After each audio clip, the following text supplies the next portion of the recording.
Every team, every topic, everywhere. This is Believe. Imagine if you could shop the shelves of all your local liquor stores at the same time. Well, spoiler alert, you can with Drizzly, the #1 alcohol delivery app. Drizzly lets you compare prices from local liquor stores on a huge selection of beer, wine, and spirits, then get them delivered right to your door in under 60 minutes. And right now, Drizzly is giving all new customers $5 off their first order. Just enter promo code SAVE5 at checkout. Download the Drizzly app or go to drizzly.com. That's DRIZLY.com.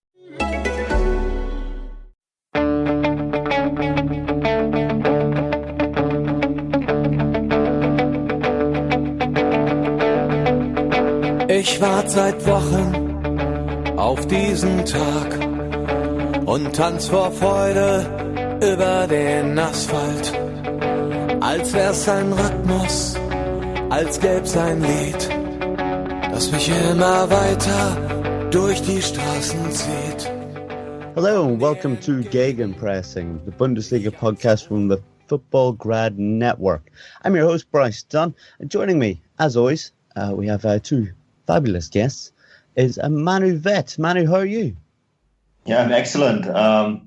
Guess we have to kind of explain why Football Grad Network, right? Yeah, I think we'll get to that in a little second, right? It's been a very busy week, not just in football terms, but podcast terms as well, I think. But joining us as well is, back from his travels, is Chris Williams. Chris, did you have a great time in Germany? An unbelievable time, Bryce. A really, really good time. So I'm a little bit happy and a little bit sad. Obviously, it's nice to come back and see my family and friends, but everyone will know that I love Germany, and it was a real sad sight for me to see the land of Berlin drift away as I took off this afternoon on EasyJet. But it's nice to be home, but I can't wait to go back in July. Yeah, and you got the cup? Yes, brought the cup home, certainly did. So, yeah, Borussia Dortmund's lucky charm, not seeing them lose yet. Oh, we have to send you over more often. They'll want you over there all season next year, this year. I'll happily do that. Yeah, I bet you would. Yeah, you've had a fantastic time. I mean, obviously, a lot of us were over there for some live pods a few weeks ago that some of you may have listened to, and we all had a fantastic time. But yes, as Manu said, things have changed a little bit as of this week. We're not in a bit of a partnership with the Anfield Index. That doesn't mean that we're going to be covering just Liverpool transfer rumours only, to be honest. The pod will continue on as usual, but we're going to be part of the Football Grad Network with a few other pods going on that Manu will be involved in, and probably Chris and I as well to a degree. And we'd just like to thank the World Football Index for having us, letting us start up there. And yeah, we really appreciate everything that they did for us. But now it's time to move on, I suppose. Okay, well, at that, let's get to football talk, really. Okay, well, I think it's going to be a little bit difficult not to go to Chris on this one and talk about the DFB Pokal final, where we've seen Borussia Dortmund win 2-1 against Frankfurt. And yeah, Chris, I can only imagine in a fantastic celebration afterwards as well. It seems like they've properly celebrated, whether it's young players or the experienced ones or the thousands of fans that greeted the bus as well. It seemed like a hell of an occasion. How was it for you sitting in the stand? Oh, so yeah, I was very lucky this one. I'd done my work for the 2 weeks, so this is my last goodbye to Germany, and I sat in the stand. So yeah, I was behind the goal with the hardcore element from the Dortmund fans, and it was as good as you could imagine it to be, Bryce. It was very, very loud. There was pyrotechnics, there was smoke, there was jumping up and down, there was singing, there was getting covered in alcohol-free beer, because for the first time in a long time, there was no alcohol inside the ground. It was alcohol-free beer, but it's all the same when it gets thrown all over you. It was a brilliant atmosphere. It was a real friendly atmosphere, Bryce, and Manu, you'll know anyway. But there's a special thing in Germany where fans are separated on the way in. Frankfurt fans had the U-Bahn. We had the Dortmund fans had the S-Bahn on the way in. So it's separated that way. But there was a real good, happy feeling around the whole area of Berlin. And then when we got off at the Olympiastadion, the fans were mixed into to some sort of extent, but they went to either end of their ground like they normally do. And it was just a real party atmosphere, and everybody in Dortmund, on the Dortmund side, was really excited because this was their fourth appearance in a final in 4 years, and they'd lost the other three.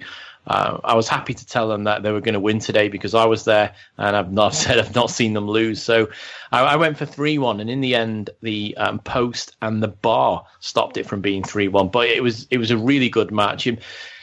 It's always hard, I think, when you're at a ground and you're there as a supporter. It's quite hard to monitor the match as I would have done from the press box. So I don't know if it was as good as I think it was, Manu. But for me, it was an excellent match. It was full of ups and downs and coming off the gas and not going on the gas hard enough, and then hitting the bar and scoring a penalty. And then, from what felt like the 97th minute of 93 or 94, Frankfurt had one final chance, but they couldn't take it. But all around, it was an unbelievable day, and something that I certainly won't forget. The noise will stay with me for a long, long time. Yeah, well, that's it. It's obviously going to be a little bit more difficult not to get caught up on it all and all the excitement. And yeah, we all know just how excitable those Dortmund fans truly are. Manu, if we look at the game, I mean, how do you think the game went exactly? Do you think it was closer than what you expected? I mean, Frankfurt have had a bit of a nightmare time in 2017, haven't they? In the league, I think they were up to second or at one point, and yeah, I think they maybe only won one game in the league since then. I mean, they weren't expected maybe to get to the final. But it was 2-1 would suggest that they put up quite a fight, right? Yeah, I thought it was an interesting final. I did the live ticker on fußballstadt.com for it, and I think at one point I noted down it looked chaotic. I think that Frankfurt was very good, and they have been at the best of times very good at breaking down the opponents with the limited resources that they have. And I think Niko Kovac did what Niko Kovac always does. His teams are tactically very aware. So they were very good at breaking down Borussia Dortmund's build-up play. They were very good at narrowing down the space for the likes of Marco Reus, Dembele, and Aubameyang. And they were very good at switching from defense to offense. And I mean, Ante Rebic's goal was a perfect example for that, the equalizer. And I think what that meant is because they were so good tactically, that the game looked very chaotic, because that's what Frankfurt was so good at in the first half of the season. Remember, we talked about how they're very physically demanding game. Was part of the reasons why they were so good at breaking down opponents, and it meant that it's the ball was bouncing around quite a bit, which wasn't great for those that want to see Dortmund's fantastic young guys play this kind of really quick transition type football. But it was something that Frankfurt really aimed for, and I thought that that they did very well especially after going down after the 15th minute, and what a goal it was, right? To basically put a stamp on that game. And I think that is something that we could take away from the whole 90 minutes, that it was basically two teams playing on an almost equal footing. Yeah, and as you said, that Dembele goal was absolutely outrageous, wasn't it? Chris, obviously it would have been probably very excitable times and an eruption in the ground when that one went in. But just how good a goal was that? Well, looking back, it's a fantastic goal, and quite similar to the one he scored against Bayern in the Allianz Arena, which I had a better view. So I was at the far end.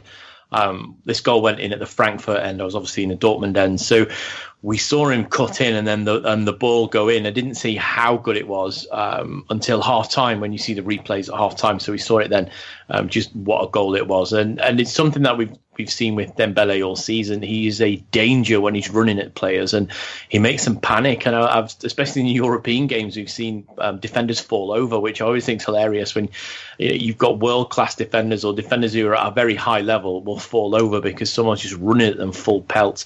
And Manu's quite right. It was a bit of a disruptive game. The ball seemed to be in the air a lot. There seemed to be a lot of panic clearing. And I thought what Frankfurt did do really well is they isolated the long ball, and the goal came from that. Their goal came from that.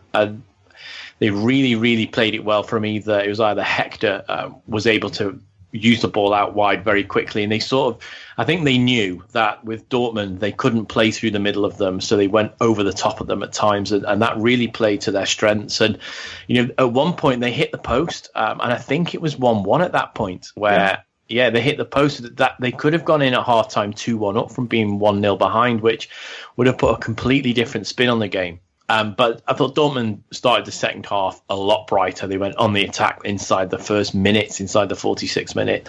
And Marco Reus, poor bugger, is just besieged by injury. But I thought Pulisic, when he came on, he didn't change the game, but he brought on another level of attacking spirit, which seemed to just downtrod Frankfurt a bit. And it did feel like they were holding on. And then eventually they got the penalty, which it's always strange to look at a penalty face on when you're in the end with passionate supporters. And it looked a nailed on penalty for me, but I don't know if it was, and I've still not seen it back yet. So I'll have to have a look, but it did look like he got clearly brought down. And the 29,000 Dortmund fans that I was in with all screamed at once for the penalty, and it was given, and then a cheeky little conversion. And from then on, I really thought they were going to go on and get the third goal. There's a chance before it where Aubameyang, I think he did a bicycle kick or a scissor kick, and it looked to me anyway like it hit the inside of the bar and the post and went out.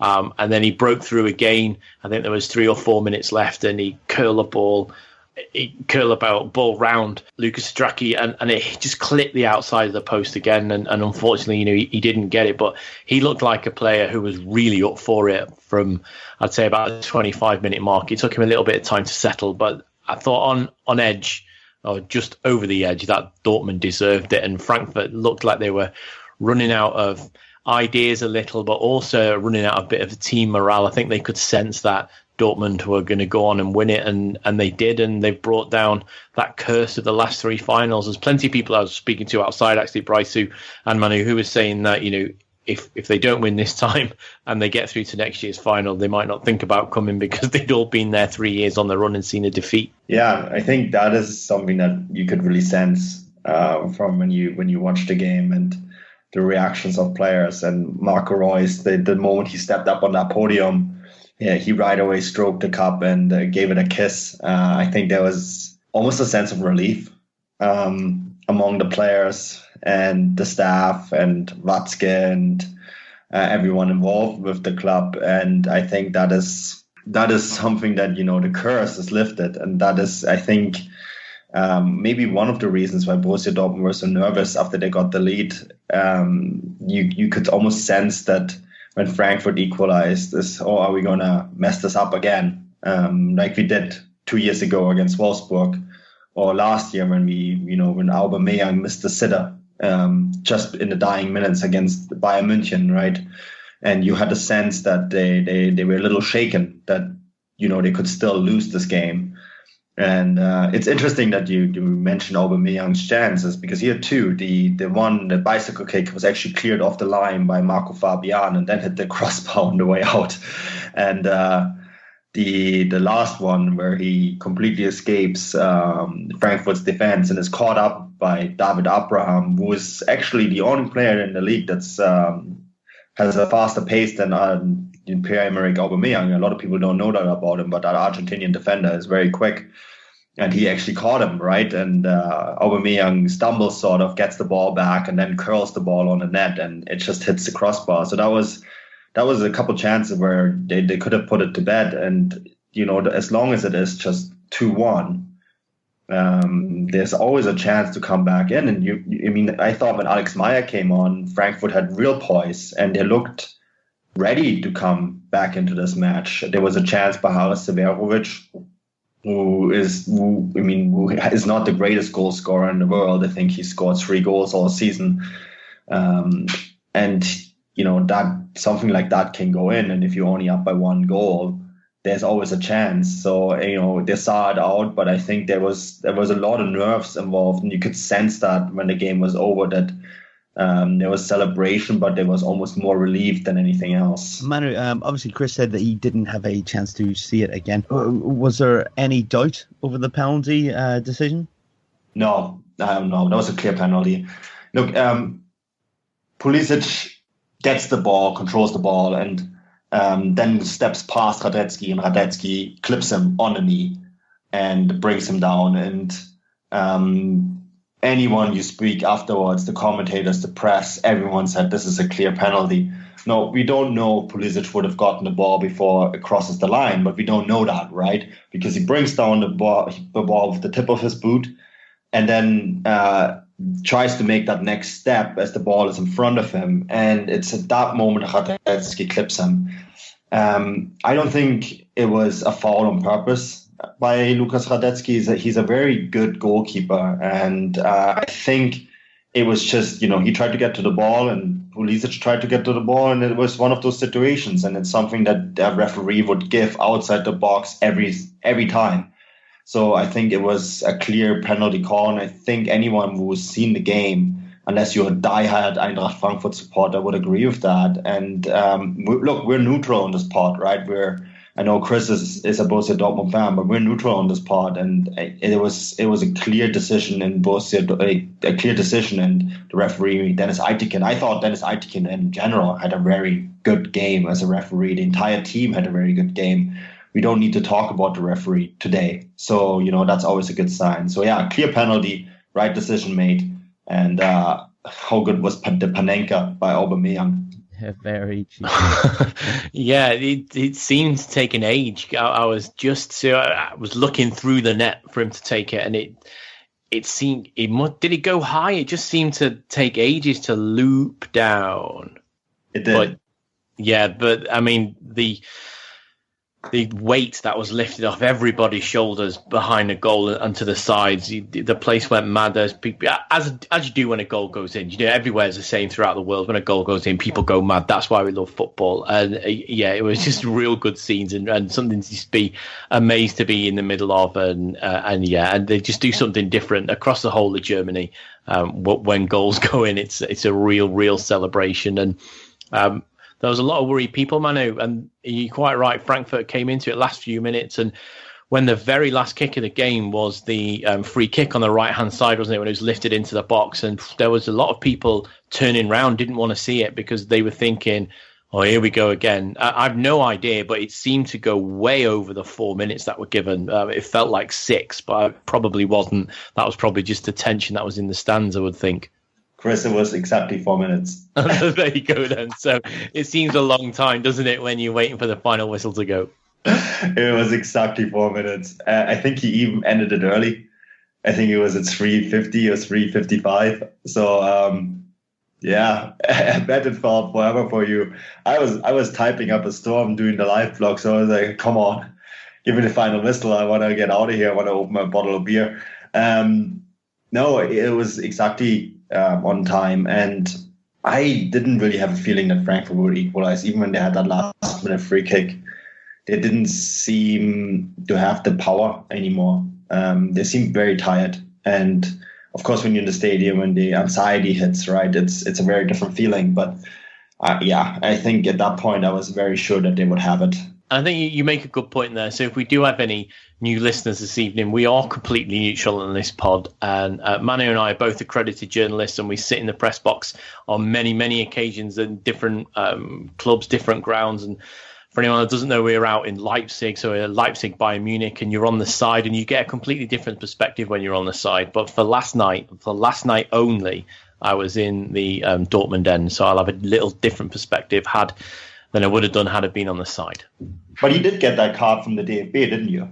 The ticket. Yeah. The ticket came from Borussia Dortmund, so I've made some really, really good friends in the Borussia Dortmund staff, and that came from there. I had one of their match issue tickets. Yeah, so just to let any new listeners aware, obviously next season, a bit like how we ended this season on the podcast as well, we're going to be looking to get to as many games over in Germany as we possibly can next year, doing a few recordings, speaking to fans, and covering it, as close to the game as we possibly can. And apart from that, we're going to be as regular as ever, bringing you updates about match days and new transfers and everything else, I suppose. It's going to be a rather busy summer, I think. But let's just go back to the match just for a second. obviously there were a few points that weren't as joyous as Borussia Dortmund winning. There was obviously the injury to Royce, which we'll get to in a little bit, but also Manu, there was a bit of a complaint about Sahin being left out of the team. What exactly has gone on there? Yeah, but we've been all talking about Thomas Tuchel now for a couple of weeks. So again, if you are a new listener to this pod, because of the switch of the station that we're on, Tuchel's situation of Borussia Dortmund is very much in limbo at the moment. This is not because he's not a successful coach. Quite the contrary, he's a very successful coach, but he appears to have fallen out with the management and with some of his players. And the reason for that is because despite being a very successful coach, he's also a strong personality. I don't want to say difficult personality, but a strong personality. He's a very intelligent man, a man who knows what he wants, and who also speaks his mind. And people who know him closely, and I have friends here in Munich because he went to the Ludwig Maximilian University here in Munich, who know him personally and have played pickup games with him. And he is someone, when he's in the room, you're aware that he's in the room. And because of that, there has been difficulties at Borussia Dortmund all season, mostly between players, staff, and management. And we all expected that Nuri Sahin would be playing and replacing Julian Weigl, who broke his ankle a couple of weeks ago. And he didn't. Nuri Sahin wasn't selected. And Tuchel doesn't seem to be the biggest fan of Nuri Sahin. And a bunch of players on the squad were very unhappy with this. And Marcel Schmelzer openly criticized Thomas Tuchel in an ARD interview after the match, saying that he doesn't understand why Nuri Sahin wasn't in the squad. Now, we know that there's going to be a decision made about Thomas Tuchel next week. There were a few indicators that the decision could be that he will stay. Tuchel himself in an interview said that he wants to stay. This was also yesterday on ARD. That he wants to fulfill his contract and maybe even extend his contract. There was a very warm embrace between him and Rainer Baubal, who is the president of the club. And then, of course, him and Watzke were seen giving an embrace and chatting on the field. And it seemed warm. It didn't seem cold like it did after match day 34, where they also embraced but didn't even talk to each other. And so we have a few indicators where we think, well, he's staying. And then Schmelzer makes an interview like that. A player wouldn't give an interview like that if he wouldn't know that he wouldn't have to fear repercussions, right, Chris? So that's an indication for me that maybe he is off. Yeah, it's a hard one, isn't it? He seems that he's not on the best of terms with a few of the senior players. So, the likes of Schmelzer and even Marco Reus as not really shown his support for him. He had reading today, he seems to have quite a few friends in the younger members of the side. So the guys he's brought on and the guys he's helped develop and bring through. So you're looking at the likes of Dembele, who will have some support for him. But as anyone that listens to us and anyone that watches football will know, the dressing room is a very powerful element. And if you lose certain senior players, it's quite hard to get them back. And it certainly looked like the end of match day 34 when I was lucky enough to be at Dortmund at Signal Iduna Park. And then after the game against Werder Bremen, you could see that Sky Germany, that is, who covered the Bundesliga, very quickly trained one of their cameras onto Thomas Tuchel and Mr. Watzke. And you're right, Manu, there was a hug, but it's a sort of hug that you would give someone if you're just saying, yeah, but I don't really like you, sort of thing. And it was evidently different. I tweeted out on the Football Grad Live account the picture saying how happy was Tuchel to win this trophy. And you can see in his face it's a real joy, as you would expect when a coach coaches a side to the Pokal final, one of the best domestic cups there is in the world, not just Europe. So he looked very happy, and he looked very happy. I managed to catch that little bit of that interview on ARD with the players when I got back to the hotel in Berlin. And yeah, Nuri Sahin didn't really say anything, did he? When he was asked, he sort of just moved the microphone over.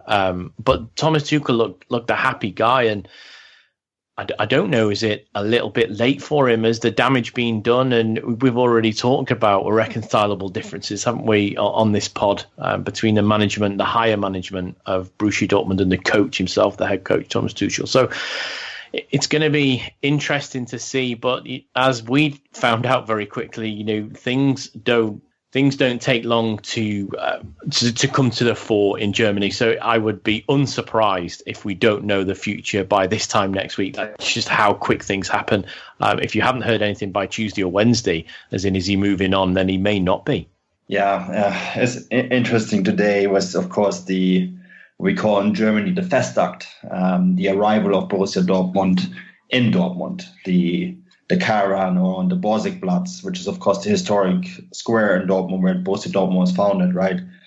And afterwards, Hans-Joachim Watzke gave a speech, and the speech can be found on kicker.de. For those that can't speak German, he thanked the players. He thanked Marc Bartra, who played the final with a special cast around his arm because he still suffering from the injuries from the terror attack that the team, was attacked on just a few weeks ago, I guess a couple months ago now. And he also thanked the coaching staff. And he said, Thomas, this is your first title as a coach, and you should enjoy it. And we want to thank you as a club very much for the work that you have done to bring this title to Dortmund.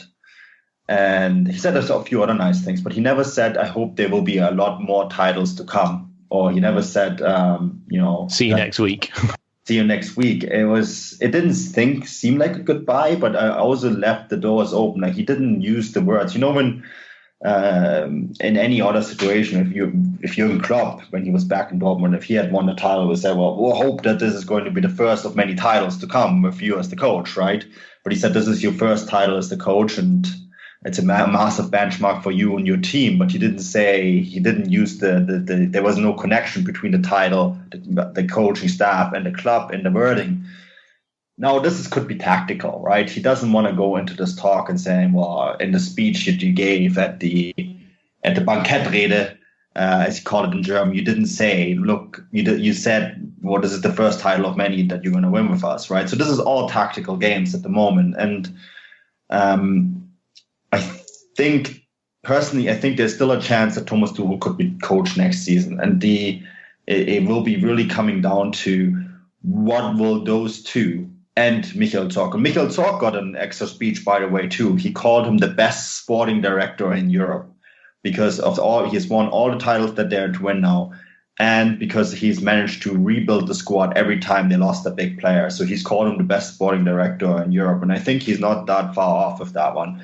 But that was a different speech because it was almost, you could sense in that speech that he gave for Zorc that he said that. And he also said, this was an interesting quote, we had many differences, but we would never talk about these differences in public. Now, you could almost sense that was another one that was directed towards Thomas Tuchel. So I think there will be a sit down between Watzke, Zorc, and Thomas Tuchel.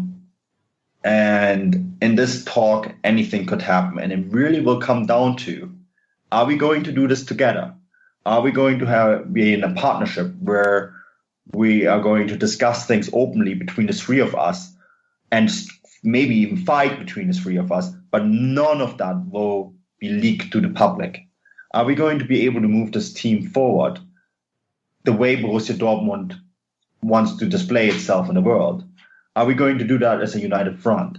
And if one of the three in this partnership feel that's not possible, then it's over. And if they sit down and say, and Thomas Tuchel says, look, yes, I'm a young coach, I've made some mistakes, and I am willing to change in a way that we can make Borussia Dortmund one of the most successful clubs in Europe, because that's the goal, then I think it will move forward with him as the coach. And I think that's really what it will come down to. And I think that's a 50-50 call at the moment.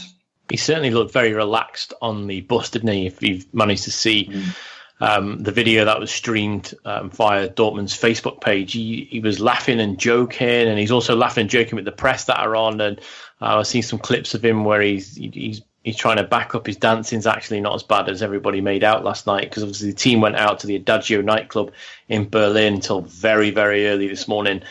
So they've obviously had a good night, and he looks like, I don't know if he looks like a manager or a coach who's going somewhere this week. He looks relaxed. Maybe he feels he's in a real strong, good bargaining position now. He's brought the title, or he's brought a title back to the club for the first time in a while. We all know, and we've talked about it before, how Bayern next season are going to be impacted by retirements. We've had other teams that would normally be challenging fall by the wayside, so like Leverkusen and Schalke and Gladbach, have all taken a back seat this year. So you've got Leipzig and Hoffenheim, but Dortmund have got an immensely talented young side. And I think I've said it, Manu, and you've said it, they almost stand on a cusp of if they can keep Aubameyang, which we're going to get onto, and if they can keep Thomas Tuchel, they've got a real chance now of putting down a 4 or 5 year plan.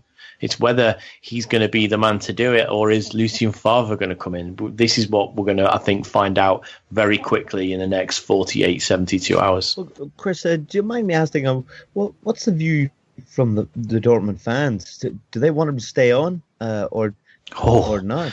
The support for Thomas Tuchel last night, from the elements that I were in, so behind the goal where everybody was stood, even though it was seating, we were stood for the whole match. Thomas Tuchel's name was shouted and cheered a lot. After the final whistle, you've got the screens all around the ground. When he was on it, he was being like clapped and cheered, and he had a lot of vocal support. And the opposite for Mr. Watzko, when he came on the TV, was booed and whistled. So it looks as if the supporting element, the members of the club, the ones that have a very big voting aspect in the way the club's done and the club's affairs, have seemed to side on the back that they want Thomas Tuchel to be the man who takes them forward. And obviously, Manu said that he sees the situation as 50-50 as to whether he stays or go. If you're being absolutely honest, what way do you see this panning out? Unfortunately, and it's going to generate no conversation, I'm in complete agreement with Manu. I think it is as open as 50-50. He could or he couldn't. At the minute, that's how open they will sit down and they will talk. And I get the feeling that all three of them think, well, it's 50-50 here. And if they can't agree, Thomas Tuchel is not going to be short of job offers. So he'll be happy. He'll just walk into another job. He may be disappointed to leave Borussia Dortmund and the project that he was brought in to help build and work upon, although he wasn't expecting to lose the players he did last year. And he's just managed to get Dahoud and Toprak, who he wanted last season, or the start of this season that's just finished. So he's managed to get the players in that he wants. So he may not want to walk away, but he may not be willing to give up, not power, because he don't have power as in traditionally like they do in other parts of Europe where their coach is a manager in essence. It's a difficult one. So, and it is 50-50, and I wouldn't be surprised if he goes, and I wouldn't be surprised if he stays. If you're asking me what do I think is going to happen, I think now they've won the Pokal, they'll work their differences out. I think had they lost to Frankfurt on Saturday, he probably would have gone. So I would err on the 51-49 for him to stay. Okay, then. Well, as you said, I'm sure there'll be plenty of clubs knocking around, eager to take him on board if he does decide to leave. But we'll obviously watch that one carefully, and, we'll be reporting on it quite regularly, won't we? Another man that could potentially leave, there's been plenty of talk about that as well, is Pierre-Emerick Aubameyang. Obviously the Bundesliga's highest goal scorer this year, and with that penalty that we've seen in the Pokal final, he's absolutely beaming with confidence at the moment. Manu, what way do we see this going? I mean, we reported a while back, didn't we, on one of the pods, after he had made an announcement on French radio that he could potentially move on, that he needed to go to almost a higher level of club. Do you think he still believes that, or where do you see him going this summer, if anywhere? Yeah, well, the big rumor is Paris Saint-Germain, right? That is what a lot of people are expecting. I think it's similar to the Thomas Tuchel rumor. It's a 50-50 chance at the moment where he's going to end up. This echoes what I said last week. I feel the statements that he has made about, maybe wanting more money, or the fact that he wants to talk is not about maybe moving, but becoming the highest paid player at the club, or at least getting as much money as Marco Reus is getting, he is the highest paid player at the club at the moment. So I think it's a 50-50. I think it's very interesting what Hans-Joachim Watzke said yesterday on ARD just before the game. They asked him, well, what about Pierre-Emerick Aubameyang? And he said, well, fact is, Aubameyang hasn't said anything to us yet. Fact is also, we haven't gotten a single offer from any club about his services or for his services. So, there is always a lot written in the press. It's a way to generate clicks. It's a way to sell papers. Pierre-Emerick Aubameyang, I'm sure clubs like Paris Saint-Germain are interested in signing him. I'm sure AC Milan is interested in signing him, although I saw today that they have landed Morata from Real Madrid for 40 million euros. So I don't think they're going to be able to afford both. It's a tricky one. I personally think, and I know this working for Bundesliga.com and working in the social media, it is someone who we wouldn't want to see go from the league or from Borussia Dortmund, because he is a personality. He brings something to German football that not a lot of other people do. And a lot of people, don't like his off-field behavior. The fact that he drives, it's a Lamborghini, right, Chris? He drives the only Lamborghini in Dortmund. Yeah, but joke is the only reason for that is because Marco Reus' fake driver's license. That joke never gets old, isn't it? But I think these are things that we love about him. We love his crazy haircuts. We love we all remember his goal celebration together with Marco Reus last season, where they were Batman and Robin. Wasn't a big fan of his Nike Venom celebration. I think that was a bit too commercial, but you need this kind of stuff. You need this edging on the crazy stuff that he wears, the haircuts, etc. We need this as a league, as a product that's needed. The club needs it, and he's an excellent player. The stuff that he does on the field is remarkable. And remember, he is for the first time in Bundesliga history, someone scored 30 goals and didn't win the goal scoring title. And that's because Pierre-Emerick Aubameyang scored 31. I think these are all reasons for that. I hope personally that he's going to stay. And I think in the end of the day, Borussia Dortmund should force him to stay, and they can, because he's under contract until 2020. And if they say, look, you can do whatever you want, but we're not selling you, then he will have to stay. And I think Borussia Dortmund at a club, they're now in an interesting crossroads.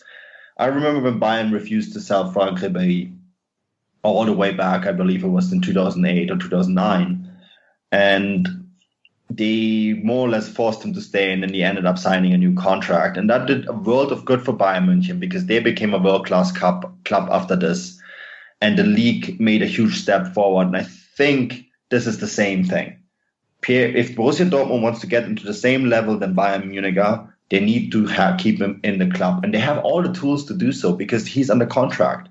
And I think if it takes him to get paid a little bit more, I think he would be worth every single euro. Yeah, he's going to cost somebody an awful lot of money if he does go anywhere. Chris, how would you even replace a player like that if he left? I don't think you do at the moment. I don't think you pick someone, or you don't think you can go and sign someone who comes in and replaces him and scores those 31 goals straight away from outside of the league. Obviously, the only way they could replace those 30 goals is by signing the other person that scored those 30 goals, but there's no way that Bayern would sell Lewandowski back. So it's not happening. That's the only way you could replace him. I'm in the same vein with Manu. I think, does he want to go, or does he want to be earning a little bit more money? Well, if he wants to be earning a little bit more money, wow, he's in the best seat to be negotiating that. Not only is he the top scorer in the league with 31, he's also just won that club the Pokal, their first trophy for not a long time, but their first trophy for a good few seasons.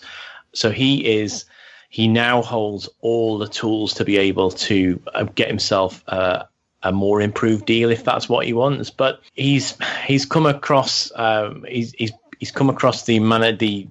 head manager's carpet a couple of times, hasn't he? So not just Thomas Tuchel, who's the head coach, but he's annoyed Mr. Watzke a couple of times. One with his Nike mask, which they were not happy about in Borussia Dortmund at all, fined him for it.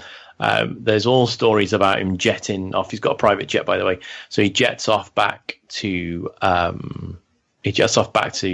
France and goes and sees his hairdresser when maybe he should be doing other things. So, but he's a young lad. He's 27. He's just hitting his prime now. So he is in his prime. This is the worst time that Borussia Dortmund could sell Aubameyang, is now 27. Because I quite think that if he stays, he will go on and score another 31 goals next season. He'll probably be determined to beat his own record. So he'll probably try and hit 32. So I would be bitterly disappointed for the same reasons that Manu is, because you want to see the best players stay in the league. You want to be able to see the likes of Borussia Dortmund consistently challenged, not just in the Bundesliga, but also on the European scene as well. So, and I would feel that if they got rid of him, not only would they be unable to challenge for the title next year as much as they would have done, I think it will really hamper their Champions League prospects, and they're straight in at the group stage. They will look to go a little bit further than they would have done, and who knows what would have happened this year if they wouldn't have encountered the terrorist attack that they did. Would they have gotten past Monaco? Would they have eventually fallen to Juventus? Who knows? We'll never know.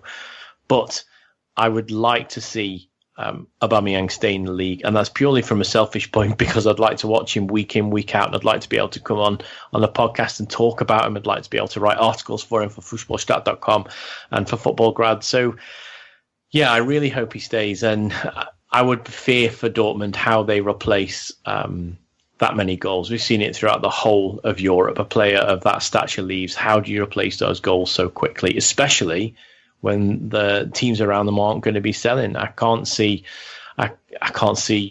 his nearest challenger will be Anthony Modeste. I can't see him moving from Cologne. He's probably too old for the Dortmund project. Then you're looking at Timo Werner. Well, Leipzig do not want to sell him.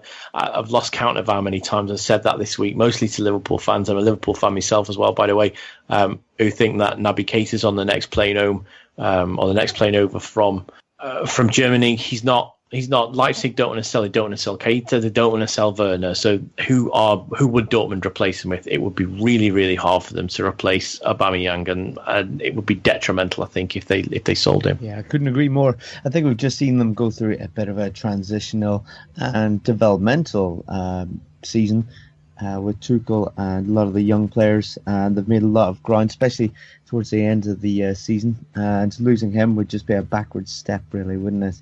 We're going to talk about somebody else that's encountered a bit of bad news, and that's Marco Reus. I mean, we all know just how fantastic a player he is and how vital he is to Dortmund. But he's come off injured, hasn't he? Manu, it was suggested in an interview, wasn't it, that it may be a slight ACL problem that he has. Yeah, he said, you could tell that he was just very happy that he's finally won the cup. His knee was all taped up, and he was sort of hobbling around all evening. And they asked him in an interview, "Oh, you hurt again?" And then he said, "Well, the physio said," and this is one that it's very hard to translate. He said, "Oh ja, der Physio hat gemeint ein bisschen Kreuzband." So the physio said a little bit of ACL, and we all know an ACL is never little. When that thing goes, that's I've been through that injury myself. That is not a little injury. I just read online that they think that it's a part rupture of the ACL, so that would be 3 months. You don't have to operate that. That's good news. Complete rupture would have that's the better part of a year. So if it's 3 months, then it's May now, right? He'll be back in August, no problem. But the statement ein bisschen Kreuzband, that's a whole bunch of people in Germany were holding their breath, because it would have been another major injury for a player who, in my opinion, is the most talented player of his generation in Germany.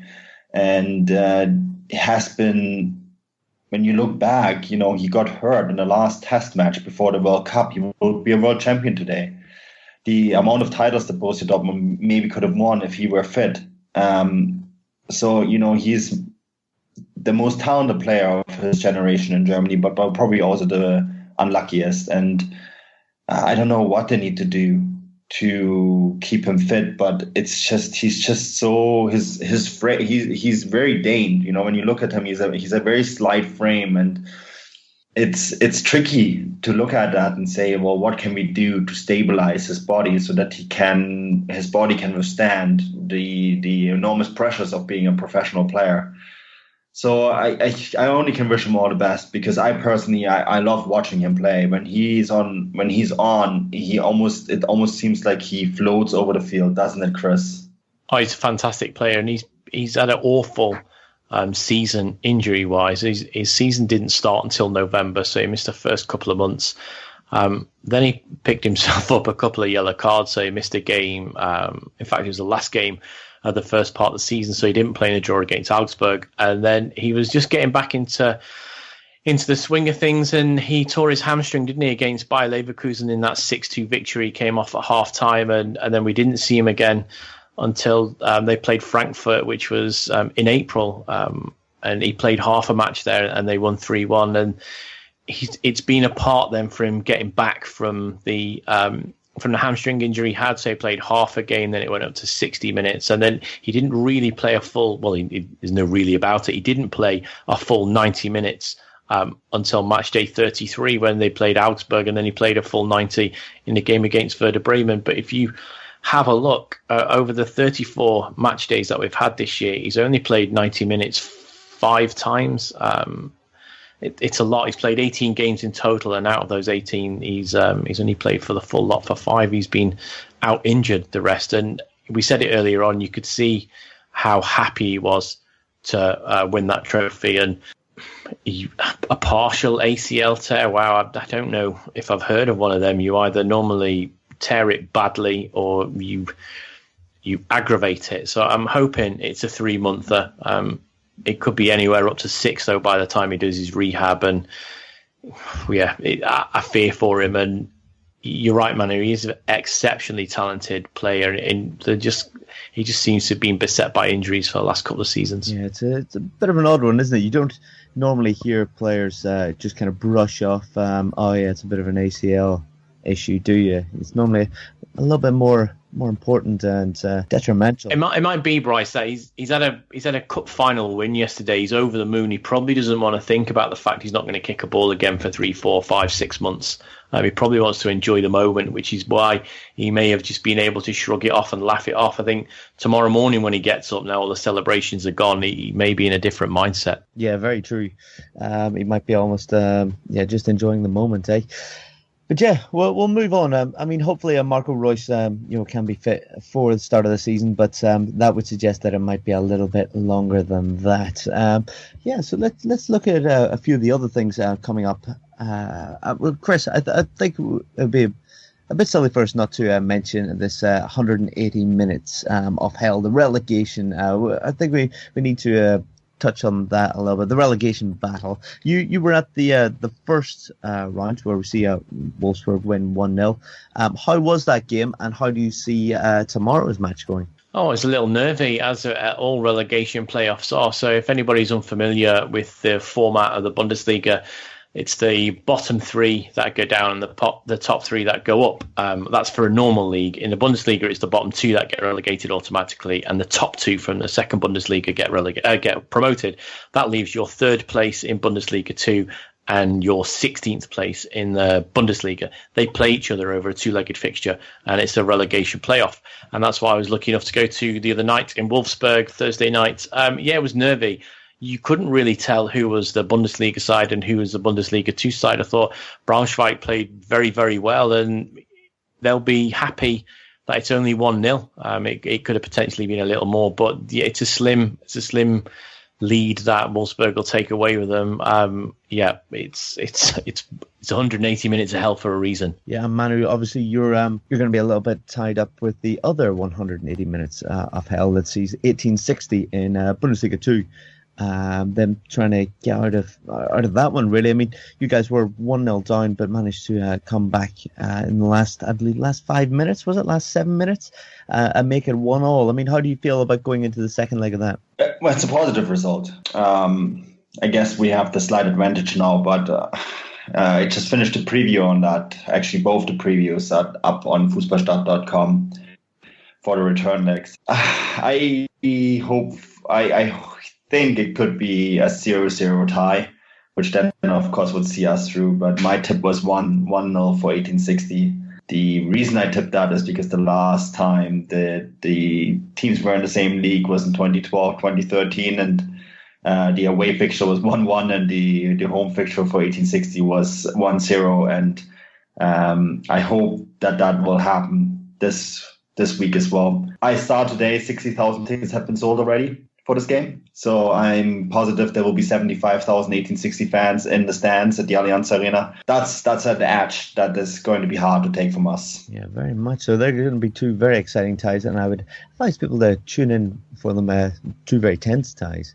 But yeah, I mean, we mentioned as well that German clubs, they like to do their business early doors, Chris, don't they? Like to do transfers early and coach changes as well. I mean, how important are the next few weeks, the start of this summer period, going to be for those clubs? Do you see anything in particular happening that you would like to bring our attention to? Well, it started already, hasn't it? So we've had Vincenzo Grifo move from Freiburg, who had a fantastic season, and thanks to Dortmund's Pokal winner, qualified for the Europa League. So they'll be really disappointed to lose their, he can play left or right-sided or central, but predominantly left-sided midfielder who's gone to Borussia Mönchengladbach. Gladbach, of course, looking to make a stake of a better season than they've had the past season that we've seen. So this coming season, 17-18, they'll be hoping that they're going to do a lot better than they've done,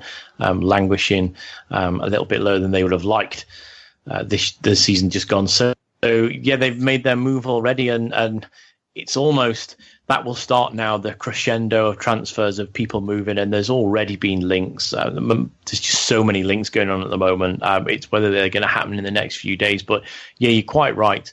German clubs don't tend to hang about. So once the season's finished, as in yesterday, done, Pokal finals done, bang, there'll be transfers moving afoot. And Manu, there's been lots of transfer rumours just today, hasn't there? Yeah, the one that I saw today was Davy Selke really wants to leave Leipzig, and he wants to return to Werder Bremen, but Bremen and Leipzig haven't been able to find a solution in terms of the transfer fees. So what I've heard is that there's been about a couple English teams that are very interested in him, and one of them is West Ham United. They're desperate in finding a striker who deserves the term, I guess. And the other one is Everton, but Everton have a striker, a very good one, and Romelu Lukaku.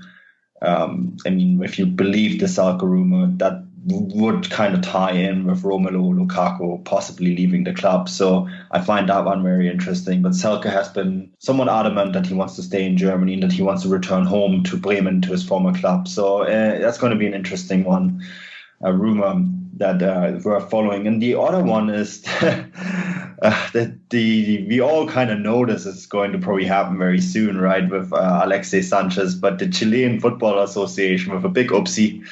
That's the understatement of the week, I think. Slight oopsie. They published their Confederations Cup roster, and I follow this tournament closely because I'm accredited for it, and I am going to be in Russia for the entire tournament. There will be lots of pots coming your way, but this is despite the topic, because they published their squad list on Twitter. And the logo next to Alexis Sanchez's name wasn't Arsenal's, it was Bayern München's. And maybe they know something that we don't. But I mean, when you hear around, I'm in Munich right now. This is where I was born and raised. And when you listen to the right people, you very much get the indication that that's the way it's going to go. Yeah, we kind of suggested that one quite a while back, didn't we? And it seems increasingly more likely to happen, really, doesn't it? Guys, is is there anything else that we'd like to cover that's coming up in German football? I know, Manu, you're going to be at the Confederations Cup, aren't you? Would you just like to explain to anyone what exactly the Confederations Cup is and what sides are going to be there? Yeah, the Confederations Cup, the FIFA does this. I guess they first started it really in 2001. It already existed before that, but it wasn't as regular. The Confederations Cup is the tournament that FIFA likes to use as a test tournament the year before the big World Cup. So of course the last one was in 2013 in Brazil. The 2009 one was in South Africa. 2005 was in Germany. And then I believe 2001 it wasn't actually in Japan and Korea. It was somewhere else. But since 2005 it was regularly used as sort of the staging ground or the curtain raiser for the World Cup. So Footballgrad was, it says so on the Twitter account, was born in the post-Soviet space and now covers everything really, and all the leagues, Bundesliga especially, but also still Russian football quite a lot and Ukrainian football as well. And as such, we have very good connections to that area of the world, and we were able to get accredited. So, Andrew Flint, who listeners are going to find on the Footballgrad podcast, and I will be in Russia this summer, and we got fully accredited, and we'll be covering a bunch of games, and we'll be talking to players. We'll be bringing stories, and that's going to be something very exciting. And there will be podcasts coming your way as well on this very channel. So stay tuned for that.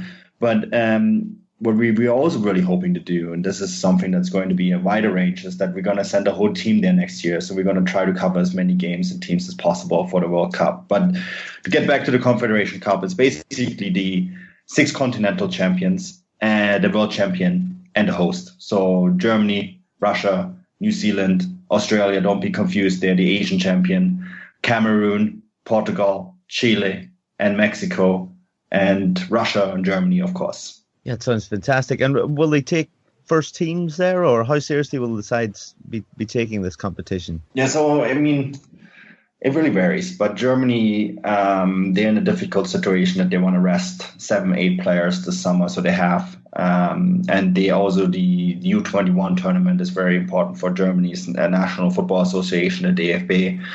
So they send a lot of the first teamers to that tournament instead. So instead, they send a prospective team. Now, people will say, well, that's not a very good squad. It is. It's a very good squad, and it's probably a squad that could technically win this tournament. We're in a very fortunate situation in German football right now that, we saw this at the Olympics, where we basically sent a squad that was not our A, not our B, not our C. It was an D squad with a couple of players that really looked for new contracts, etc. And they finished second, by one penalty against a Brazil side that could be very well their first team.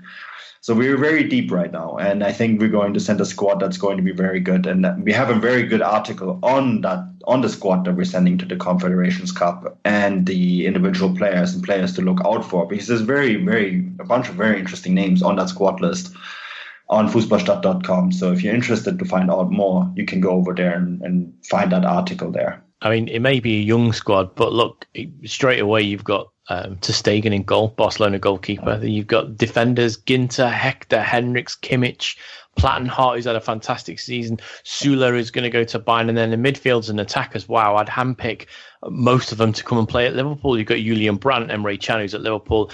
You've got Dembele, Dame, Draxler, Gotzeka, Rudy, Sane, Stindl, Wagner, Werner. Wow, that has got a chance of winning that whole competition, that German squad. I think it's youthful, and I think it's going to be one of the most exciting squads that's going to be at the tournament. Yeah, most certainly. And Chris, don't worry, they'll all get linked to Liverpool this summer anyway, because that's the way it seems to go, doesn't it? But yeah, I think we'll more or less wrap it up there. Chris, let's just go to you. Have you got anything going on this week that you'd like to plug or draw people's attention to? Prospectively, yes. I may be doing a little bit of YouTube work with one of the big Liverpool YouTube channels. Just need to nail that down. So I'm not going to say what I'm doing because it's not been ratified yet. But if you check my Twitter account out, which is Chris78Williams, you'll soon see something on that. I'm also be doing some work for Manu's fantastic site that we're all part of. So it'll be fußballstadt.com. maybe getting a few Bayern Munich fans a little bit excited looking at is Romelu Lukaku a decent fit at Bayern? Very exciting, eh? Manu, what have you got going on this week? Where can people find you on Twitter as well? Yeah, people can find me on at Manuel Veth, really simple. Tons of going on. We have the 2 relegation playoff previews out. I'm working on starting a series for footballgrad.com to sort of promote the stars of the Confed Cup. So we're starting with Roman Sopnin from Spartak Moscow midfielder, very interesting player, 23 years old. He was recently linked with Schalke. So he's going to be the first player featured on this Confed Cup, on many Confed Cup articles that are coming on footballgrad.com. And then we've loosely already talked about writing a preview for footballgrad.com on every single team that's at the Confed Cup. So there's tons of stuff now coming as we're going towards the tournament. So stay tuned on that.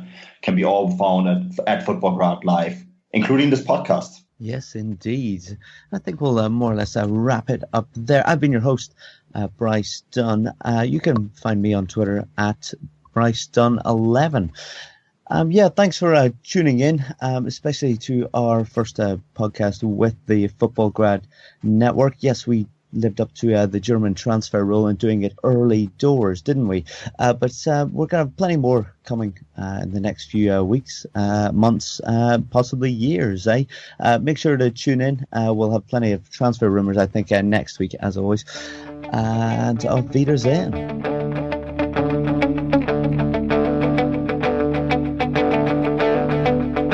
Ich warte seit Wochen auf diesen Tag und tanz vor Freude über den Asphalt. Als wär's ein Rhythmus, als gäb's ein Lied, das mich immer weiter durch die Straßen zieht.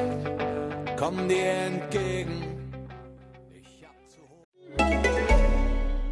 Imagine if you could dry, detangle, style, and volumize your hair all in one step. Well, it's easy with the Knot Doctor All-in-One Dryer Brush by Conair. Create beautiful blowout styles at home with a powerful 1,000-watt motor for quick drying and Easy Glide Flexolite bristles for snag-free detangling. Customize styling with 3 heat settings and use the Cool Shot to lock in your look. Ionic technology reduces frizz, bonus attachment volumizes your hair, makes a great gift for yourself or someone special. Go to Conair.com for the Knot Doctor All-in-One Dryer Brush now.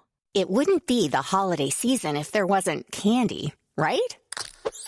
Celebrate the holiday season with the Holiday Crush. They've sprinkled candy with a holiday theme and fun-packed challenges every week for 5 whole weeks, finishing on January 4th. The more challenges you complete, the better your chances of unwrapping delicious rewards. So, are you ready to crush the holidays? Play the Holiday Crush now. Download it from the App Store, Google Play, or Windows Store for free. Terms and conditions apply.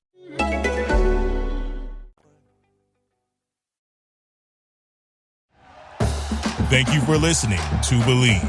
You can show support to your host by subscribing to the show and giving us a 5-star rating on your preferred platform. Check us out at Believe.com and search for BLEAV on YouTube.